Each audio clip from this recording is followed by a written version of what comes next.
Hi everyone, അസ്സലാമു അലൈക്കും. Welcome back to my channel. ഇന്ന് ഞാൻ വന്നിട്ടുള്ളത് ട്രഡീഷണൽ ആയിട്ടുള്ള ചെറുപയർ പരിപ്പ് പായസത്തിൻ്റെ റെസിപ്പിയുമായിട്ടാണ്. ഞാനിത് പ്രഷർ കുക്കറിലാണ് ചെയ്തെടുക്കുന്നത്. വളരെ എളുപ്പത്തിൽ നമുക്കിത് ഉണ്ടാക്കിയെടുക്കാവുന്നേ ഉള്ളൂ. മാത്രമല്ല നല്ല ടേസ്റ്റാണ് ഇത് കുടിക്കാൻ.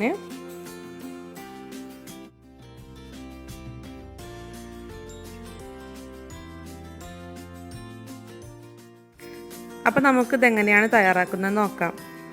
അതിന് വേണ്ടിയിട്ട് ഞാനിവിടെ 250 ഗ്രാം ചെറുപയർ പരിപ്പാണ് എടുത്തിട്ടുള്ളത്. ഇത് കപ്പിൽ അളന്ന് നോക്കുകയാണെങ്കിൽ ഒരു കപ്പും പിന്നെ കുറച്ചുകൂടെ ഉണ്ടാകും. പിന്നെ ഇതിലേക്ക് ശർക്കരപ്പാനി ഉണ്ടാക്കാൻ വേണ്ടിയിട്ട് 500 ഗ്രാം ശർക്കരയാണ് ഞാൻ എടുത്തിട്ടുള്ളത്.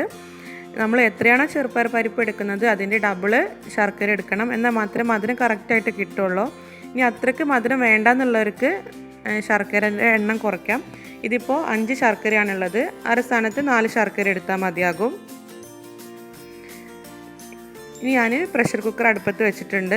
ഇതിലേക്ക് ഏകദേശം 1.5 ടേബിൾ സ്പൂൺ നെയ്യ് ഒഴിച്ച് കൊടുക്കുകയാണ്.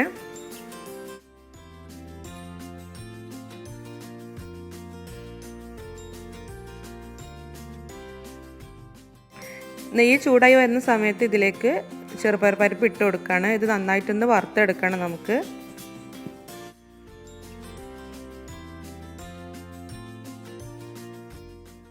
ഒരു 2-3 മിനിറ്റ് നമുക്ക് വറുത്തെടുക്കാം. അപ്പോഴേക്കും നമ്മുടെ ചെറുപയർ പരിപ്പ് ഒരു ബ്രൗൺ കളറായിട്ടുണ്ടാകും.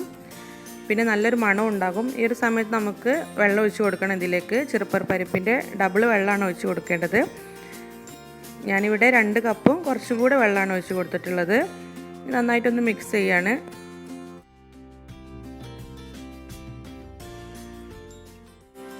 ഇനി ഇതൊന്ന് തിളച്ച് വരുന്ന സമയത്ത് നമുക്ക് പ്രഷർ കുക്കർ അടച്ചു വെക്കാം. ഏകദേശം ഒരു 4 വിസിൽ വരുത്തിയെടുക്കുക. ആ ഒരു സമയം കൊണ്ട് നമുക്ക് ശർക്കരപ്പാനി തയ്യാറാക്കണം. അപ്പോൾ 500 ഗ്രാം ശർക്കരയിലേക്ക് ഞാൻ 1 ഗ്ലാസ് വെള്ളം ഒഴിച്ചിട്ടാണ് ശർക്കരപ്പാനി തയ്യാറാക്കുന്നത്.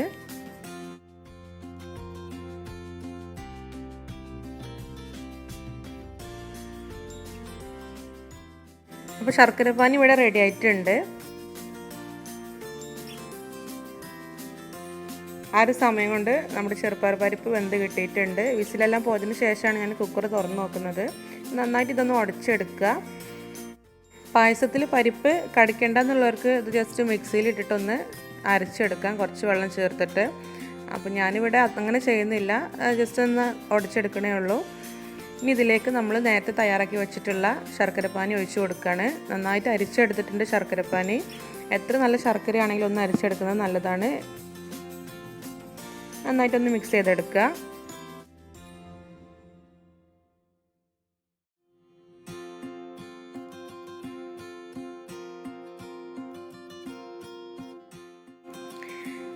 ഇനി ഇതിലേക്ക് ഞാൻ 3 കപ്പ് തേങ്ങയുടെ 2ാം പാൽ ഒഴിച്ച് കൊടുക്കുകയാണ്. ഞാനിവിടെ തേങ്ങയുടെ പാലെടുത്തിട്ടുള്ളത് 2 തേങ്ങയിൽ നിന്നാണ്.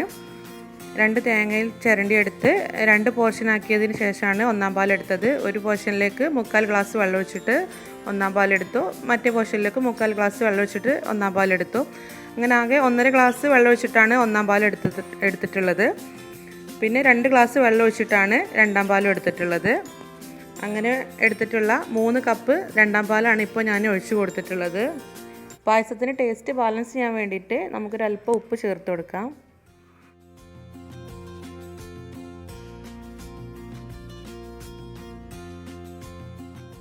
1 ടീസ്പൂണ് ഏലക്ക പൊടിച്ചത്, 1/2 ടീസ്പൂണ് ചെറിയ ജീരകം പൊടിച്ചത് കൂടെ ചേർത്ത് കൊടുക്കുന്നുണ്ട്.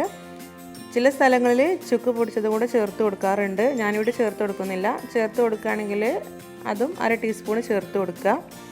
നന്നായിട്ടൊന്ന് മിക്സ് ചെയ്തെടുക്കുക. ഇനി നമുക്കിത് നന്നായിട്ടൊന്ന് തിളപ്പിച്ചെടുക്കണം. കുറച്ചൊന്ന് തിളപ്പിച്ച് കുറുക്കിയെടുക്കണം. മീഡിയം ഫ്ലെയിം ടു ഹൈ ഫ്ലെയിമിൽ നമുക്കൊന്ന് തിളപ്പിച്ചെടുക്കാം. ഇടയ്ക്ക് ഇളക്കി കൊടുക്കാൻ മറക്കരുത്. ഇപ്പോൾ നമ്മുടെ പായസം നന്നായിട്ട് കുറുകി കിട്ടിയിട്ടുണ്ട്. ഇനി ഇതിലേക്ക് നമുക്ക് തേങ്ങയുടെ 1ാം പാൽ ഒഴിച്ച് കൊടുക്കണം. ഞാനിവിടെ 2 കപ്പ് 1ാം പാലാണ് ഒഴിച്ച് കൊടുത്തിട്ടുള്ളത്. 1ാം പാൽ ഒഴിച്ച് കൊടുത്തതിന് ശേഷം പായസം പിന്നെ തിളപ്പിച്ചെടുക്കരുത്. ജസ്റ്റ് തിള വരുന്ന സമയത്ത് നമുക്ക് ഫ്ലെയിം ഓഫ് ചെയ്യണം. അപ്പോൾ നമ്മുടെ പായസത്തിൻ്റെ പ്രിപ്പറേഷൻ ഇവിടെ കഴിഞ്ഞിട്ടുണ്ട്. ഇനി നമുക്ക് ഇതിലേക്കുള്ള വറവ് ഇടണം. അതിനുവേണ്ടി കുറച്ച് നെയ്യിൽ കാഷ്യൂ നട്ട്സും റൈസിൻസും പിന്നെ കുറച്ച് തേങ്ങാക്കൊത്ത് കൂടെയാണ് ഞാൻ വറവിട്ടെടുക്കുന്നത്.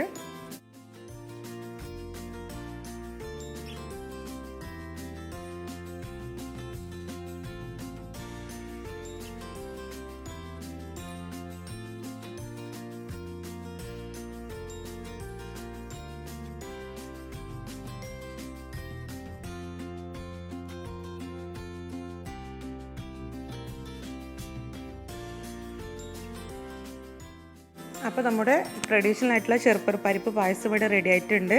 കറക്റ്റ് തിക്നെസ്സും കറക്റ്റ് മധുരമൊക്കെയാണ്. അപ്പോൾ എല്ലാവരും ഒന്ന് ട്രൈ ചെയ്ത് നോക്കണം.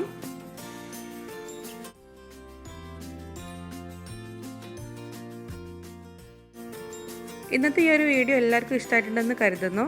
എല്ലാവരും ട്രൈ ചെയ്ത് നോക്കി ഫീഡ്ബാക്ക് അറിയിക്കാൻ മറക്കരുത്. വീണ്ടും അടുത്ത വീഡിയോയിൽ കാണാം. Till then take care. Bye bye. അസ്സലാമു അലൈക്കും.